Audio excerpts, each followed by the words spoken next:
Good evening, everyone, and welcome back. We are going to be talking about stress resilience today, and we have some strategies to help you grow stronger. So this is based on Dr. Jocker's research and his article called Stress Resilience, the 12 Strategies to Grow Stronger. And it's an article that is online, and it's referenced at the bottom of each of our slides if you want to go and read the article directly. So today, we have Dr. Udani here with us. And we know that there's going to be some questions that you have. It's a lot of in-depth information, a lot of technical information sometimes, and she has made herself available. And you can just text her your question at 416-525-4850, and she'd be happy to walk you through.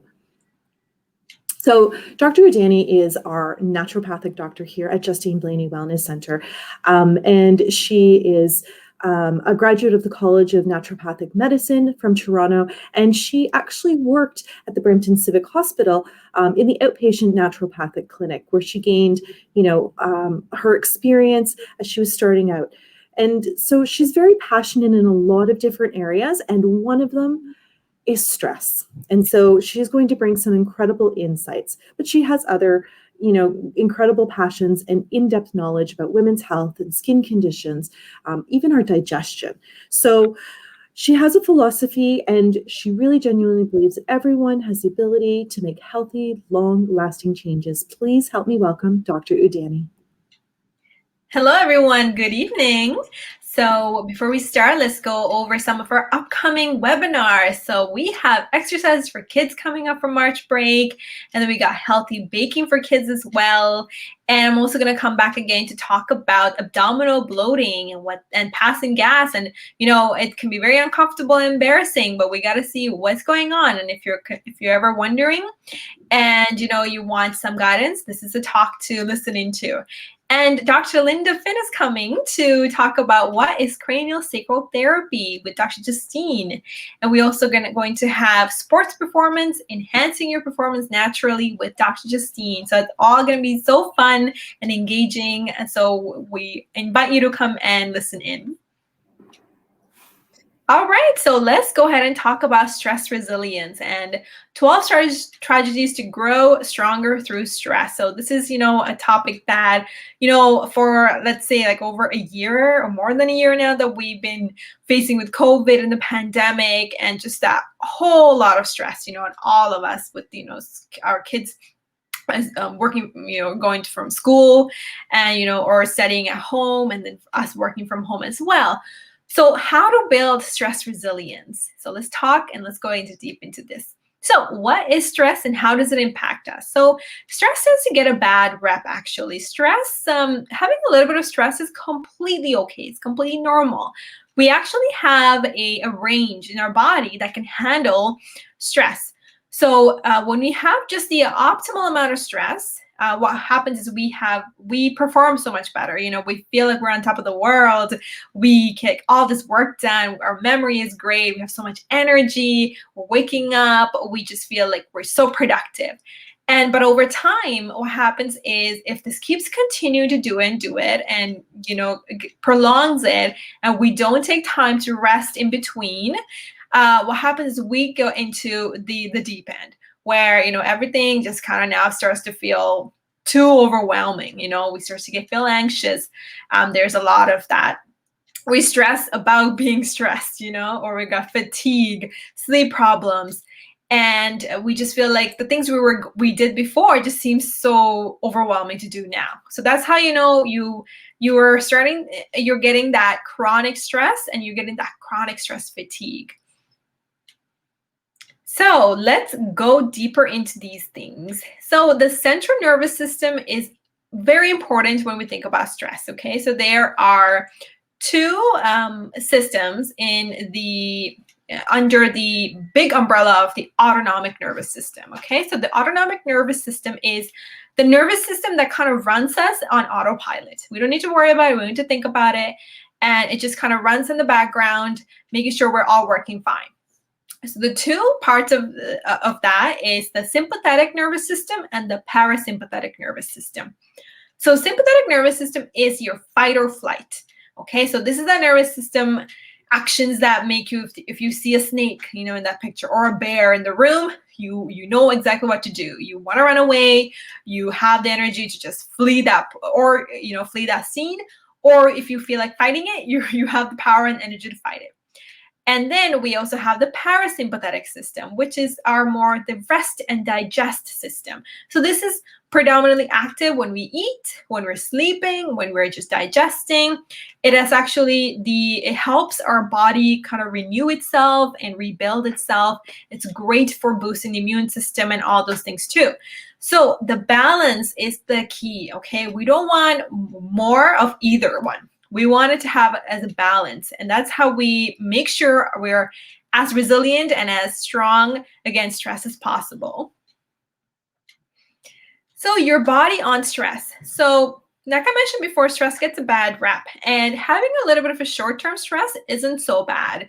It actually makes us work a little bit better. You know, we get the optimal, our best working potential there. So short-term stress response is when it's more of an acute reaction. So that means is we have more of that adrenaline and kind of pumping through us. So this is the case of if you see a bear, you know, and you want to run away, it's fine. And after the bear is gone or that danger is gone, you feel like you're back to normal.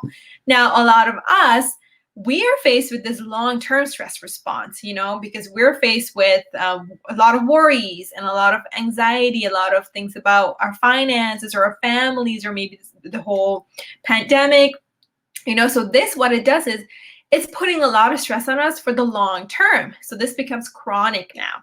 And when it's chronic, the hormones that our body releases is different, okay? So we tend to produce more cortisol and another one called aldosterone. So these are released as a response to stress.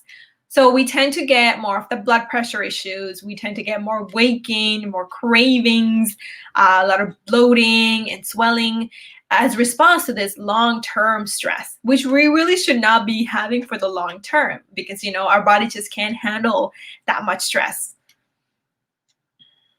So recognizing symptoms of stress is so important, because you can see where you are in that curve. You know, you can see, okay, am I working optimally? Am I okay? Or am I starting to feel a little bit now drawn out, a little bit stretched too thin, a little bit overwhelmed with what's going on in my life? So I always say, first, take a very deep breath and just tune into your body and see if you're holding on to any tension.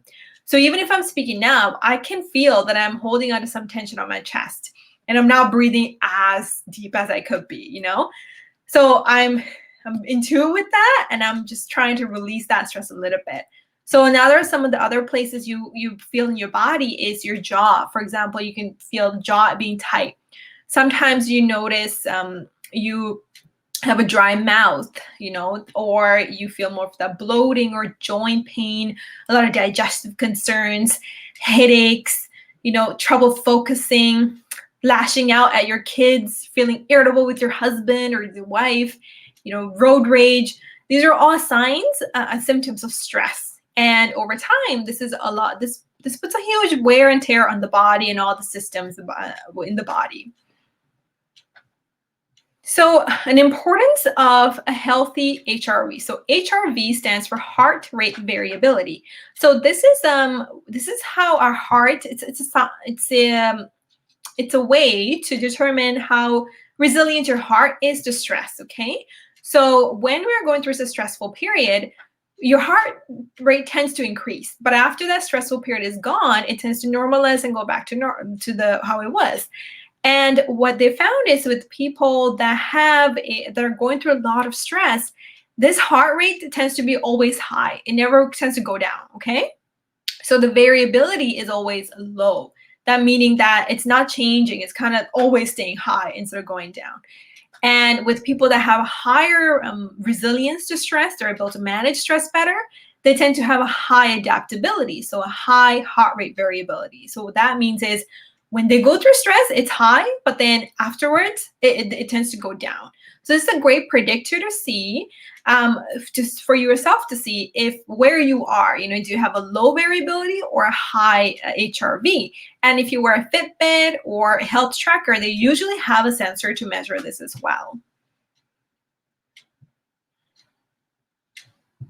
So like I mentioned here, so this is an Aura ring.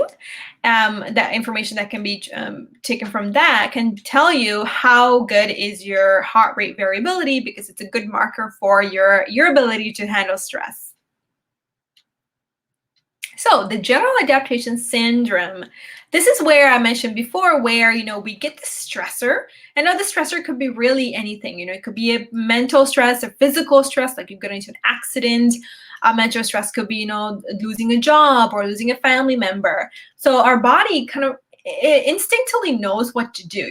It tends to go into this hyperdrive. It says, all right, we got the stress. Now we need to fix it. Let's see what we can do.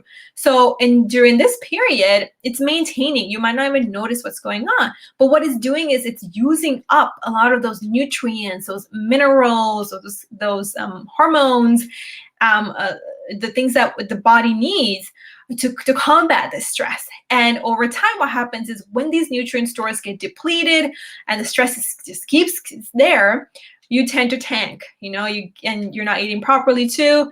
You tend to tank. You don't get that energy. You don't feel like you can handle it the same way as you were before. So this is how the body usually has a great adaptation. But over time, if it continues and you're not giving your body what it needs, you just tend to go down. You feel fatigue and things like that. So one of the best ways to kind of combat stress, to get almost get out of your head in a way, to deal with it, looking at a better perspective, is practicing gratitude. So giving thanks. And the scientists have done a study where they found that people that are more grateful tend to be more resilient towards stressful situations. They count their blessings. They know that there's better days ahead. So, I always say at the end of the day, always count 3 things that you're grateful for that day. So I'm always grateful for my family. I'm grateful for my health. And I am grateful to have shelter. So even those little simple things like that can go a long way into changing your body, to going back to more of a stress-free moment. It dials back that parasympathetic nervous system, so you're not as imbalanced with the chronic stress as much. So grateful people tend to be more optimistic. They have more energy. They tend to be healthier. Like I mentioned, they're more resilient with the face of stress. They're kinder, they're more hopeful. And who doesn't like those kind of people, right? So that is another way to think about this, is being grateful. And, is one of the great ways. And some tips is to keep a daily journal of 3 things you're thankful for. And, tell someone in your life that you appreciate them, or what do you appreciate about them. And, the negative thinking process, you always have to make sure if a negative thought comes through, knowing that you can switch that around to a positive thinking, because, our brain and our mind is, I always say, think of it as an instrument, right? Either you play it or it plays you. So that way, if you think about it that way, you can control your negative thoughts and turn into more positive thinking. And over time, it really does become a habit. You tend to be more grateful, even if something's not working well, because, you practice this for days. And benefits of laughter, laughter can be amazing because it stimulates your feel-good hormones and neurotransmitters, your endorphins. It reduces stress hormones. You get more creative, you have more fun with your life. And of course, it's anti-aging, right? Stress ages you. Stress gives you more wrinkles and acne and all those things. So when you have more laughter in your life, it's definitely anti-aging. And makes life more enjoyable. So always finding a little bit in your day to laugh at something, watch a funny show, or watch a video of a puppy being funny. So those little things go a long way, because it's training your brain and your system to get out of that stress zone and back to more of a relaxed, zone where that stress isn't, taking over your life. And oxygen is so important. So when we are under a lot of stress, we tend to not breathe as as deeply as we can be. We can do more shallow breaths. We're not doing that full belly breathing. So always taking that deep breath and counting to 4 and exhaling, or even breathing through one nostril at a time. So 10 deep breaths through a nostril and then 10 deep breaths on the other one can be really great for kind of resetting your breathing rate as well. And of course, making sure you are replenishing your depleted storages of the nutrients by having some amazing, healthy, nutritious foods. And stress kind of works against you, because when you're stressed, you don't want to eat the healthy foods, right? You go for the cookies or the sugar, the chocolates or the chips, savory foods. That's because this hormone is affecting the brain in the way it wants food. So you have to fight the craving by having your pantry full of healthier alternatives, things that are going to feed you and help you with the stress versus make the stress worse. And making sure you get in that movement, even let's say we're working away, we're being such good workers, trying to be productive, but sometimes you need that 30-minute or 15-minute break away from the screen, going for a little walk or going down the stairs and, making yourself a cup of herbal tea, or playing with your pet or talking to your children and having a little bit of a movement, have maybe a 10-minute little jumping jacks or something like that. That really helps to improve circulation, helps with your lymphatic drainage, so helps with the weight as well, detoxification, and mood. Mood is amazing because when you work out, you release those endorphins, your feel-good, happy neurotransmitters. So that's why, we always recommend, and movement doesn't have to be as strenuous as a, exercise routine. It could just be walking for 10, 15, 20 minutes. So low intensity is actually better when you are under stress, because you don't want your body to go through even more stress. So walking is an excellent way to still get that benefit of the movement and while not increasing the extra stress in the body. And having a great sleep. So this is something that a lot of people with stress have trouble with, is sleeping. There's a lot of these thoughts that could be going through your mind, or you just feeling like you're tossing and turning. And it's really important to speak to a healthcare professional about how to improve your sleep, especially if you're having a lot of hard time, because there are supplements, there are herbal combinations that can help with improving sleep and lowering stress. So come speak to me if you're having trouble with this. We can do a free meet and greet and see where we can start. And some of the easy practices to do is having a less screen time, making sure you are not looking at the screen just 5-10 minutes before you're going to sleep, because that's going to keep telling your brain to stay awake and to stay wired. So very important. And also not working out just like an hour or two before you're sleeping, making sure you have coffee. Another important thing is limiting your coffee. I always say, don't drink coffee anytime after 3 o'clock if you want to sleep by 10 or 10:30ish. So these are some other simple tips, but if you're having more trouble and need more guidance, please come and talk to one of us in the team. So this is another, so this is because this is Dr. Jocker's article. We want to honor his contribution. So we want to speak to you about some of the products that he promotes. So something like magnesium definitely gets depleted as we are stressed. It is such an important mineral for over 300 reactions in the body.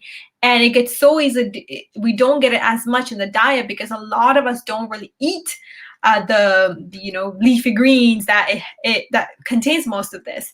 So having magnesium in your system is amazing for relaxation, for anxiety, for muscle pain, for digestion, for mood. I can go on and on about this. So that's why, and there's different kinds of magnesium. So that can be more absorbable compared to others. So that's why I always say, come and speak to a naturopath so that you know what's the right magnesium form for you, for your concerns. and cortisol defense. So this is another supplement to use if you are having a very, very stressful time, how to cope with it. So sometimes you might need an extra boost, or other times maybe you're feeling really stressed out and you just need to relax. So there are different supplements that can help with either spectrum. So that's why it's important to, before you purchase something, to come and speak to a healthcare professional, so you know where you are in that spectrum, so that we know just which one would work for you for that particular time. And another amazing thing is volunteering. I used to volunteer so much when I was in high school and university, and I just found it so gratifying. And it gives you such it releases stress because you're doing service to someone else, and just seeing that appreciation just instantly brings up those happy neurotransmitters, happy hormones, and lowers your cortisol. You're more engaged. You find that purpose in the community, better for your health as well. And it's one of those amazing things. If you can volunteer, and if you have the means, the resources, or the time, please do so that you feel more connected to the community, and your overall stress goes down because you're being more grateful as well. Music and the brain. So we all know the effect that music can have, in the brain and in our moods. And so one of the best ways for lowering stress in a natural way is to play, uplifting, inspiring music. This could even be worship or prayer songs, because what they do is they tend to increase different brain waves in our brain that can reduce stress and that can increase the feel-good neurotransmitters, feel-good hormones in the body. So music, and even something simple like the sound of rushing water or nature sounds while you're working, can be amazingly calming for yourself when you're going through one of those hard days. Yeah, and of course, positive visualization. So this is where when you, this is really is a practice to do, where you visualize the best things that can happen in your life, so that way it helps to be really creative. It makes your imagination run wild. It reduces your stress because you can visualize where you can be in the next month or the next week. And when you have it in your mind, the powerful thing about the mind is that it can differentiate between what is happening right now, and so the reality and a dream, for example, right? So when we're dreaming, we think we're there, and we're feeling it. So same way, when we visualize it, our mind thinks this is the reality, right? So when we feel that, when we have positive visualizations, that stress response goes down. We feel better, we feel lighter, we feel less overwhelmed. And this is another product that Dr. Jocker recommends. Is called the BrainTap headset. I personally do not have experience with this, but if you are interested with it, please go check out this article on his website.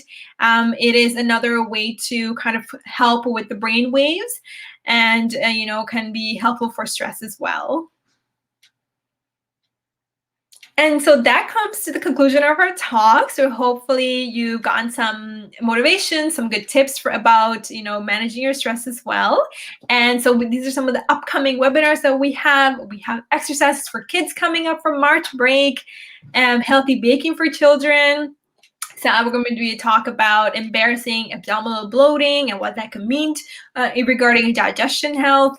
Craniosacral therapy, if you're ever interested in what that is, Dr. Linda Finn will be on to talk about that with Dr. Justine. And then, of course, we're going to talk about sports performance and enhancing it naturally with Dr. Justine as well. And of course, as always, we'd love to hear your feedback. And if you have any topics that you want us to talk about, or any questions or comments, please feel free to reach out as well. And I wanted to thank you, Dr. Udani, for being here with us today and really diving deep about what stress is, but also then what we can do to help ourselves, especially during these stressful times. Okay, thank you so much for being with us. Thank you so much, Angela. Have a good night, everybody. Have a great night.